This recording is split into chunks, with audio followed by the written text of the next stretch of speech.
Assalamualaikum warahmatullahi wabarakatuh. Selamat pagi buat adik-adik kebanggaan se-Sulawesi Selatan. Nah, kakak mau tanya nih gimana kabarnya pagi ini? Apa masih semangat untuk belajar?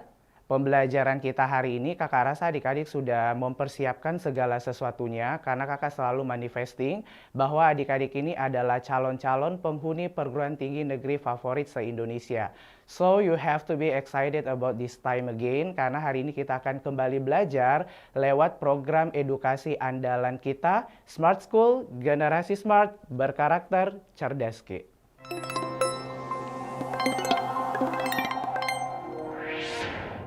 Nah, jadi kita langsung ke soal.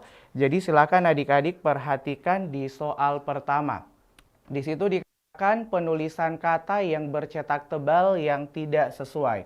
Jadi kata kunci yang harus kita perhatikan adalah mengenai penulisan.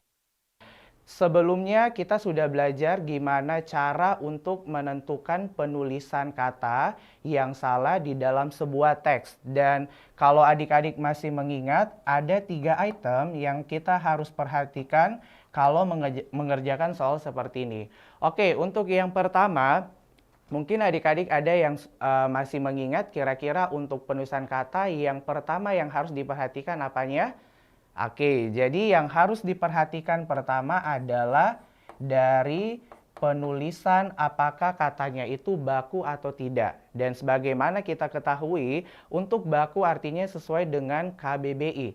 Jadi kalau kita temukan di kata tersebut ada yang tidak baku, berarti otomatis di dalam kalimat itu, di dalam kata tersebut berarti dia masuk ke penulisan kata yang tidak baku. Tapi kemungkinan kedua, Kak, saya lihat dari A sampai error, kebetulan opsinya itu semuanya baku. Jadi gimana saya bisa mendapatkan jawaban tepatnya, Kak? Nah, jadi adik-adik selain dilihat dari bakunya, lihat dari penulisan di. Sebagaimana yang kita pelajari sebelumnya juga, untuk penulisan di ada yang digabung, ada yang dipisah. Jadi tergantung setelah di-nya itu dia menyatakan apa. Dan kalau dia menyatakan tempat atau posisi, otomatis kan dia harus dipisah ya. Tapi kalau dia tidak menyatakan posisi atau tempat, secara khusus dia menggambarkan kata kerja, berarti dia digabung. Example, dibahas. Itu kan tidak menyatakan tempat, jadi harus digabung. Tapi kalau misalnya di soal ada kata di pasar. Nah, pasar itu kan merujuk pada tempat ya, jadi dia harus dipisah. Nah, misalnya kemungkinan saya lihat dari A sampai R itu semuanya baku dan kebetulan dari segi penulisan di juga sudah benar Kak, dia dipisah karena dia menyatakan tempat.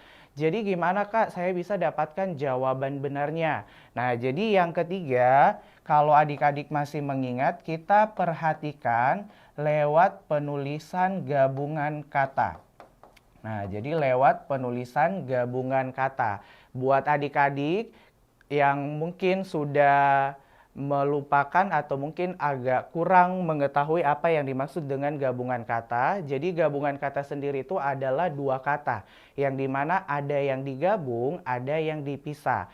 Oke, contoh dilipat ganda. Dilipat ganda itu kan gabungan kata dari lipat dan ganda. Dan karena dia cuma pakai satu imbuhan, jadi penulisannya harus tetap dipisah.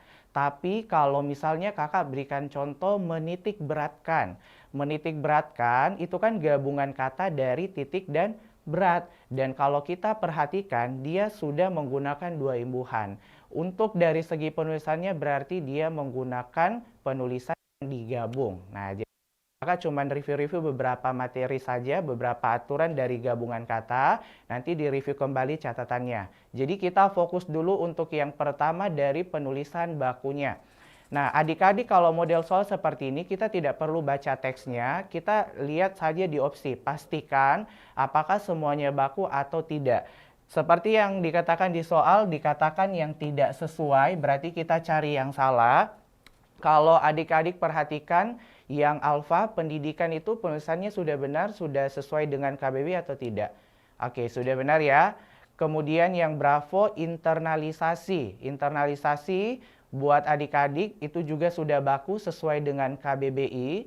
Untuk opsi Charlie di situ ada transfer, tapi dia pakai V atau V. Nah, kira-kira itu penulisannya sudah benar, sudah baku atau salah. Oke, jadi sebagaimana yang kita ketahui, untuk penulisan transfer yang benar harusnya dia menggunakan huruf F, bukan V. Jadi otomatis untuk soal nomor 1, penulisan yang salahnya itu ada di opsi Charlie. Karena transfer pakai V itu tidak baku, harusnya pakai F. Jadi gitu ya. Jadi ingat, penulisan kata baku di dan gabungan kata yang harus diperhatikan. Oke.